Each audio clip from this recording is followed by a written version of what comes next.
Next chapter function. आता हा function chapter खूप सोपा आहे समजायला, पण त्याच्यासाठी रिलेशन कळणं महत्त्वाचं आहे. फंक्शन म्हणजे काय? Function is a particular type of relation. एक वेगळ्या टाईपचं रिलेशन असतं, एक ठराविक टाईपचं रिलेशन असतं, त्याला आपण फंक्शन म्हणतो. फंक्शनची डेफिनेशन काय सांगते? Definition of function: a function from a set A to B. Indicate कसं करतात मॅथमॅटिकल मध्ये बघा. Function F from A to B. याला रीड करताना करायचं function F from A to B is a relation. Is a relation हे relation आहे. Is a relation which जे associate for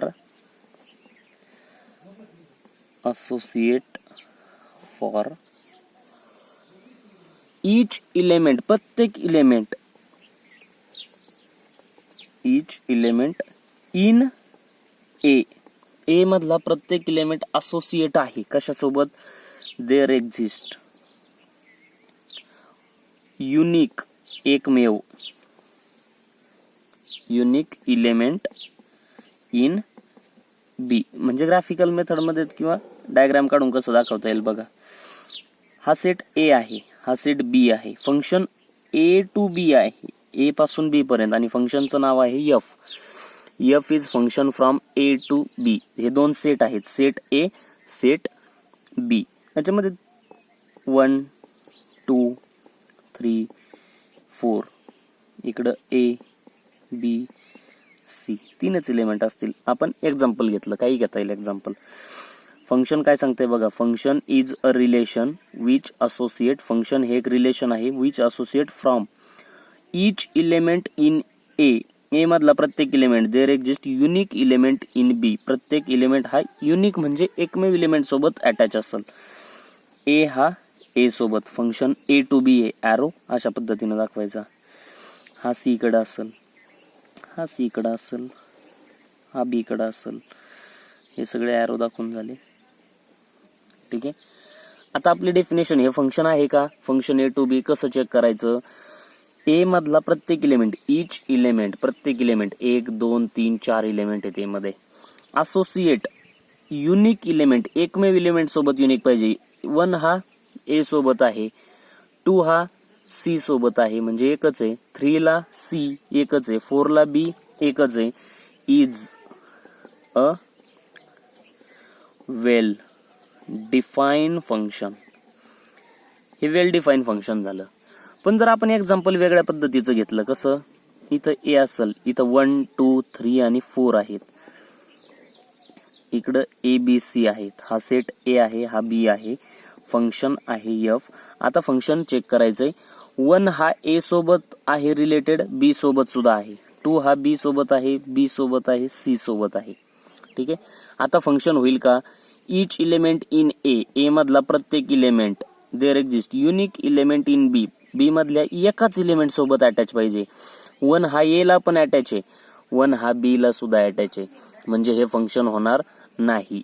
is not a function.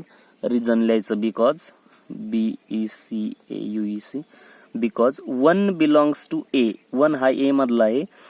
Is associate with A and B. Belongs to B. दोन element सोबत associate आहे म्हणून हा function नाही. ठीक आहे. आणखी एक एक्झाम्पल घेतला आपण. 1 2 3 4. इकडे तुम्ही किती नंबर घेऊ शकता? A B C D.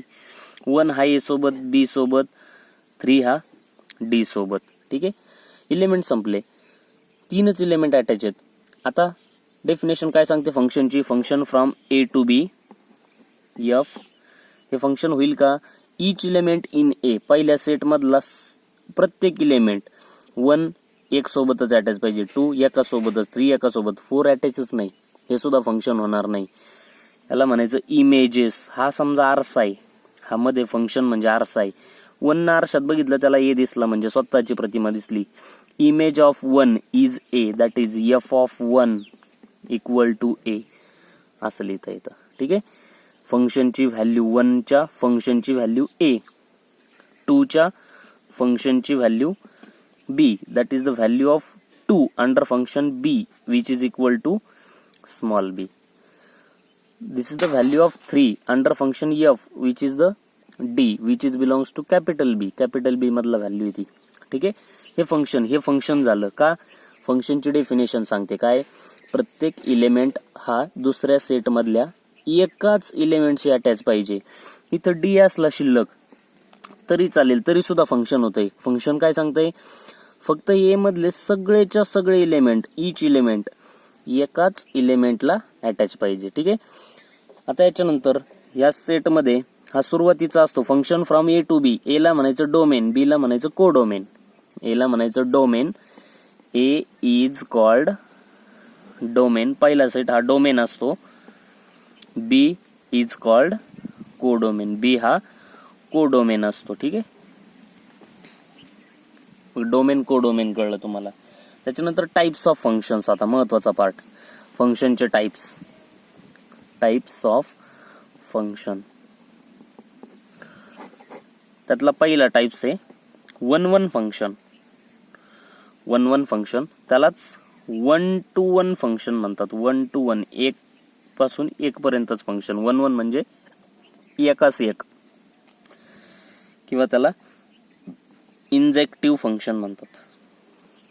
आता इंजेक्टिव्ह फंक्शनची डेफिनेशन कशी होते बघा. A function f is said to be 1-1 function किंवा इंजेक्टिव्ह फंक्शन.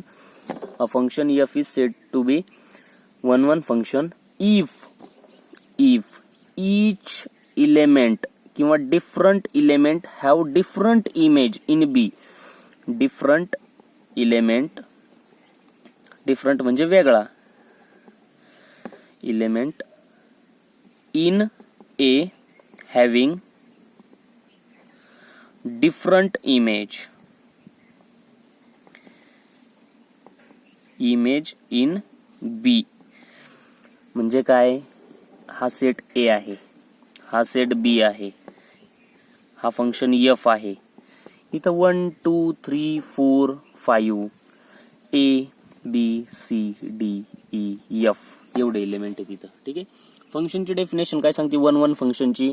1-1 फंक्शन सांगतंय डिफरंट इलेमेंट इन ए मधला वेगळा इलेमेंट आला, having different image in B. Image change झाली पाहिजे. इथं इमेज एकच लिहिली आपण, 2 आणि 3 ची इमेज एकच आहे, सी ला अटॅच आहेत ते दोन्ही. 1-1 फंक्शन काय सांगतंय, प्रत्येक याची इमेज वेगळी पाहिजे. याची जर ई असेल तर ई कोणाचीच नसली पाहिजे, प्रत्येकाची इमेज वेगळी आहे बघा. 1 ची ए, 2 ची ई, 3 ची बी, 4 ची सी, 5 ची डी इमेज. इथं एफ मोकळा राहिला तरी चालेल, फक्त त्यांनी काय सांगितलंय ए मधला इलेमेंट वेगळा झाला त्याची इमेज सुद्धा बदलली पाहिजे. ठीक आहे. त्याला म्हणायचं 1-1 फंक्शन. 1-1 फंक्शन. ठीक आहे. आता second type onto function. Onto function किंवा त्याला दुसरं नाव आहे सर्जेक्टिव्ह फंक्शन. सर्जेक्टिव्ह फंक्शन. आता इंजेक्टिव्ह आणि सर्जेक्टिव्ह किंवा 1-1 आणि ऑन टू फंक्शन. 1-1 फंक्शन मध्ये आपण सांगितलं काय, different element in A having different image in B. Second types काय सांगतोय आपल्याला ऑन टू फंक्शनचा, त्याची डेफिनेशन अशी आहे, इफ जर हे function, if function f is surjective or onto function if every element in B is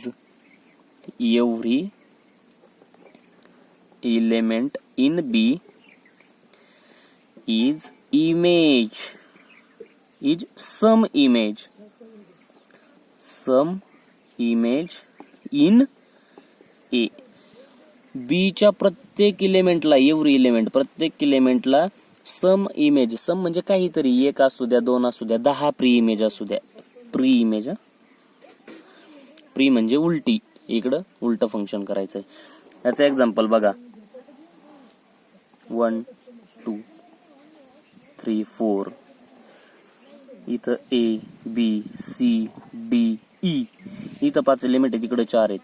1 हा 1 A सोबत अटॅच असला, 2 हा B सोबत असला, 3 हा C सोबत असला, 4 D सोबत आहे, E मोकळा राहिला ना. ऑन टू फंक्शन काय सांगतंय, एव्हरी इलेमेंट इन बी, बी मधला प्रत्येक इलेमेंट इज सम प्रीइमेज इन ए, एक तरी प्रीइमेज पाहिजे. सम म्हणजे एक तरी, जास्तीत जास्त किती असेल तरी चालेल. ईला नाहीये, ईची प्रीइमेज 4 असू शकते, 4 ला 2 इमेज. जर याला 2 इमेज असतील, जर याला 2 इमेज असतील तर हे फंक्शन होईल का आपल्या फंक्शनच्या डेफिनेशन नुसार. फंक्शनची डेफिनेशन काय सांगते, is a relation with associated for each element A there exist unique element, एकच इलेमेंट पाहिजे, हे 2 इलेमेंट आहेत. इज नॉट फंक्शन, हे फंक्शन होणार नाही. मग ऑन टू फंक्शन कशाला म्हणायचं, हा ए आणि हा बी असेल, इथं 1 2 3 ए बी सी, इकडं 4 असू द्या, ठीक आहे. इथं 1 हा ए ला अटॅच आहे, फंक्शन एफ ए बी हे नाव दिले मी. बी ला प्री इमेज आहे आणि सी ला सुद्धा प्री इमेज आहे, याला ऑन टू फंक्शन म्हणायचं. हे ऑन टू फंक्शन म्हणजे काय, बी मधला प्रत्येक इलेमेंट हा एका तरी, किमान एका तरी इलेमेंटला अटॅच आहे, याला म्हणायचं याला म्हणायचं ऑन टू फंक्शन. इकडे 4 मोकळा आहे, याचं घेणं देणं नाही आपल्याला. आपल्याला ऑन टू मध्ये काय सांगितलं, उलट मोजायचं, बी कडून ए कडं. 1 1 हे ए कडून बी कडं एकमेव इमेज पाहिजे. याला 2 असतील तरी चालेल, हा सी आहे, हे झालं फंक्शन. 4 हा सी ला पण अटॅच असेल तरी ही ऑन टू फंक्शन. का, बी मधला इलेमेंट मोकळा नाही राहिला पाहिजे, यालाच म्हणायचं onto function. Is onto function. आता हे 1 1 होईल का, हे ऑन टू आहे पण 1 1 आहे का. 1 1 कशाला म्हणतात, डिफरंट इलेमेंट डिफरंट इमेज. इथं 3 वेगळा आहे, 4 वेगळा आहे, हे 2 वेगळे आहेत म्हणजे त्याची इमेज सुद्धा काय पाहिजे, वेगळी पाहिजे. इथे एकच इमेज आहे, हे 1 1 नाही. इज नॉट 1 1, हे 1 1 नाही, पण बट इज ऑन टू, हे ऑन टू आहे, ठीक आहे. म्हणजे 1 1 आणि ऑन टू कळायला पाहिजे तुम्हाला. 1 1 म्हणजे डिफरंट इलेमेंट डिफरंट इमेज, आणि ऑन टू म्हणजे every element in codomain B having some pre image in A. Some म्हणजे एक तरी पाहिजे, 2 असतील तरी चालेल. सी ला 2 प्री इमेज, आता सी हा 3 कडे जातोय, 4 कडे जातोय, बरोबर. याला म्हणायचं ऑन टू फंक्शन. 1 1 आणि ऑन टू एवढं कळलं पाहिजे, ठीक आहे. आता फंक्शन रिप्रेझेंट कसं करतात ते बघा. Representation of function, representation of function तिथे एक चार्ट मध्ये दिलेलं आहे तुम्हाला, हे सगळं लिहून काढायचं. डेफिनेशन, त्याचे एक्झाम्पल्स, बुक मध्ये एक्झाम्पल्स आहेत. Representation of function,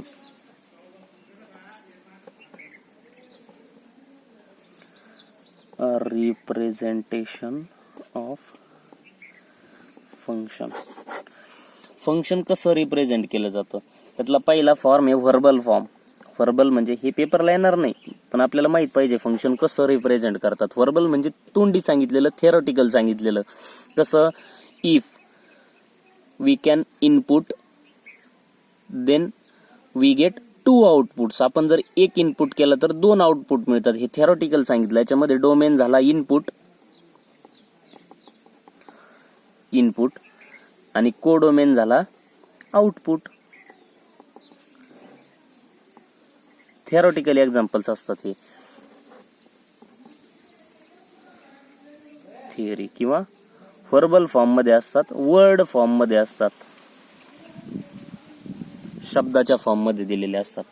second representation, arrow on Venn diagram. आपण आतापर्यंत बघितलेले सगळे examples, arrows on Venn diagram. Venn diagram वर एरो ड्रॉ करणे, ही अशी वेन डायग्राम असते. ए बी फंक्शन एफ, इथं ए बी सी डी नावं दिले, इकडं 1 2 3 4 5 असेल. एरो म्हणजे असे एरो दाखवायचेत, हे अशा प्रकारे हे असे ॲरो दाखवायचे, याला म्हणायचं ॲरो. याच्यामध्ये डोमेन काय येईल, domain is set A, codomain range, आपल्याला रेंज बघायचे, रेंज म्हणजे सेट बी मधल्या व्हॅल्यूज, सेट बी. हा ॲरो फॉर्म झाला. Third form order pair. Order pair हा रिलेशन मध्ये आपण बघितलेला आहे. Order pair x Y. जर एक्स वाय असतील तर डोमेन काय येईल सांगा आता. हा डोमेन तुम्हाला सांगितलेला आहे आणि रेंज पण सांगितलेला आहे. ज्यावेळेस आपलं रिलेशन चालू होतं त्यावेळेस हे तुम्ही सांगायचंय. फोर्थ, रूल किंवा फॉर्म्युला. रूल मेथड किंवा फॉर्म्युला मेथड ही सेट रिलेशन मध्ये झालेली आहे आपली. कोणती, फॉर्म्युला दिलेला असेल y equal to f of x, that is म्हणजेच y equal to 2x plus 1 आणि n belongs to x belongs to capital N आणि x साठी कंडिशन आहे 1 आणि 6 च्या मध्ये x पाहिजे. y च्या काय काय कंडिशन येतील, x is a domain, domain values is x. What is values of x? X belongs to capital N. That means natural number. We can take 1, 2, 3, 4, 5, 6, right? And so on. This is natural number. But we want x is in between 6 and 1. 1 आणि 6 च्या मधले सगळे natural number कोणकोणते. 1 घ्यायचा आहे का नाही घ्यायचा, 6 घ्यायचा आहे का नाही घ्यायचा. हे 2, 3, 4 आणि 5. This is the domain values of x. Range values range means values of y. y च्या व्हॅल्यू जर आपण x ची व्हॅल्यू 2 घेतली, 2 2 चा 4 प्लस 1 5, y ची व्हॅल्यू आली 5, बरोबर. x ची व्हॅल्यू जर 3 घेतली, 3 2 चा 6 प्लस 1 7. x ची व्हॅल्यू जर 4 घेतली, 4 2 चा 8 प्लस 1 9. x ची व्हॅल्यू जर 5 घेतली, 5 2 चा 10 प्लस 1 11. इथपर्यंतच, बरोबर. डोमेन आणि रेंज. वरती ऑर्डर पेअर मध्ये सांगा डोमेन. पहिला इलेमेंट हा values of x, values of Y. जशा जशा चेंज होतील तशा तशा एक्स वाय च्या व्हॅल्यू चेंज होतील, राईट. त्याच्यानंतर आणखी कशानं रिप्रेझेंट केला जातो सेट, हा रूल फॉर्म झाला. त्याच्यानंतर टॅब्युलर फॉर्म. टॅब्युलर म्हणजे कॉलमच्या फॉर्म मध्ये, ट्यूबच्या फॉर्म मध्ये. कसा, एक्सच्या व्हॅल्यू वायच्या व्हॅल्यू कॉलम केलेला असेल. इथं 1 2 3 4 ABCD. सांगा डोमेन आणि रेंज. इकडं व्हॅल्यू ऑफ एक्स, इकडं व्हॅल्यू ऑफ वाय. याला टॅब्युलर फॉर्म मध्ये इंडिकेट करतात. असंही फंक्शन रिप्रेझेंट केलं जातं. त्याच्यानंतर ग्राफिकल फॉर्म मध्ये सुद्धा फंक्शन रिप्रेझेंट केलं जातं. ग्राफिकल फॉर्म मध्ये कसं करतात, ग्राफिकल फॉर्म मध्ये एखादा ग्राफ काढलेला असेल एक्स वाय प्लेन मध्ये. हा वाय ऍक्सिस आहे, हा एक्स ऍक्सिस आहे, हा 0 आहे. हे ग्राफचे पॉइंट आहेत. हा 1 2, हा 2 3, हा 3 4. अंदाजे घेतले आपण, 4 5. हे ग्राफचे पॉइंट आहेत. ग्राफ इथून असा ड्रॉ केला, याच्यामधून जाणारी लाईन म्हणजे आपला ग्राफ झाला. ह्या ग्राफवरचे पॉइंट, याच्यामध्ये डोमेन सांगा काय येईल आणि रेंज.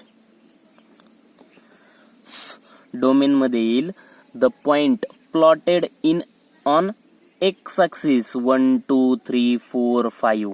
हे सगळे डोमेन मध्ये आले. रेंज मध्ये काय येतील रे, points plotted on y axis. 1 ला किती आला, 2 आला, म्हणजे हा इथं 1 आला तर इथं 2 येईल.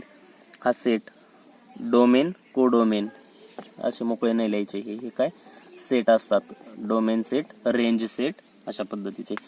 इथं 3 घेतला, 3 ला किती येतो, एक्स ऍक्सिसचा 3 म्हटलं तर y ऍक्सिसचा 4, इथं 4 येईल. अशा पद्धतीने डोमेन आणि रेंज तयार होतील. ठीक आहे.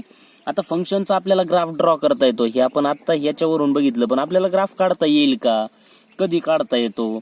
मग नेक्स्ट पॉइंट आहे आपला काय, graph of function. Graph of function. फंक्शनचा ग्राफ तेव्हाच काढता येतो, लक्ष द्या, फंक्शनचा ग्राफ त्याच वेळेस काढता येतो जर त्याचा डोमेन हा रियल नंबर मधला असेल. If domain belongs to capital R, real number मधला असेल तरच त्याचा ग्राफ काढता येतो, अदरवाईज ग्राफ काढता येत नाही. फॉर एक्झाम्पल आपण हा ग्राफ घ्या, हा डोमेन घ्या, 2 3 4 5, 2 चा ग्राफ काढू शकतो आपण. 2 साठी 5 व्हॅल्यू आली, 2 साठी इथं 5 पॉईंट येईल, ठीक आहे. 3 साठी पॉईंट काढू शकता तुम्ही, 3 साठी 7 येईल, इकडे येईल, हा 2 5 1 पॉईंट झाला, 3 7 1 पॉईंट झाला. पण याचा ग्राफ काढता येईल का रे? 2 आणि 3 च्या मध्ये एखादा पॉईंट असेल 2.5, ह्याच्यासाठी काय येईल का व्हॅल्यू? येणारच नाही. 2.5 डोमेन मध्ये नाहीच, 2.5 डोमेन मध्ये नाही. डोमेन मध्ये 2 3 4 5 कॉमा दिल्यानं एलिमेंट सेपरेट होतात. नॅचरल नंबर घेतले होते 1 आणि 6 च्या मधले, 2.5 हा नॅचरल नंबरच नाही, तो डोमेन मध्ये येत नाही. म्हणजे याचं फंक्शन आपल्याला याचा ग्राफ काढता येणार नाही. ग्राफ कधी काढता येईल? 2 किंवा 2 3 हा एक order pair belongs to R, म्हणजे 2 ही रियल लाईन असेल, हा 2 आणि हा 3, इकडे 1 असेल, इकडे 0 असेल, याच्यामधले सगळेच्या सगळे एलिमेंट या इंटरव्हल मध्ये आले. हा ओपन इंटरव्हल आहे, आपण सेट रिलेशन मध्ये बघितलं तो. हे सगळे पॉईंट आले, मग 2.1 आला, 2.001 आला, 2.0000001 आला, 2.9999 च्या जवळचा आला, 3 आला, 2 आला. बाउंड्री येत नाही, 2 आणि 3 सोडून मधले सगळे पॉईंट आले, म्हणजे रिअल नंबरचा एक तुकडा येतो. याचा ग्राफ आपण काढू शकतो कधी? जर त्याचा डोमेन हा रिअल नंबर मध्ये येत असेल तर. इथं 2 3 4 5 हे ठळक अंकानं, हे इंटिजर्स आहेत, नॅचरल नंबर्स आहेत, ते मधले एलिमेंट इंडिकेट करत नाहीत, म्हणून त्याचा ग्राफ ड्रॉ करता येत नाही. ठीक आहे, हे सगळं तुम्ही वहीमध्ये लिहायचं. हे आज एवढं शिकवलं, शिकायला थोडा वेळ लागला, लिहायला याच्यापेक्षा जास्त वेळ लागतो. ठीक आहे, समजणे इम्पॉर्टंट आहे.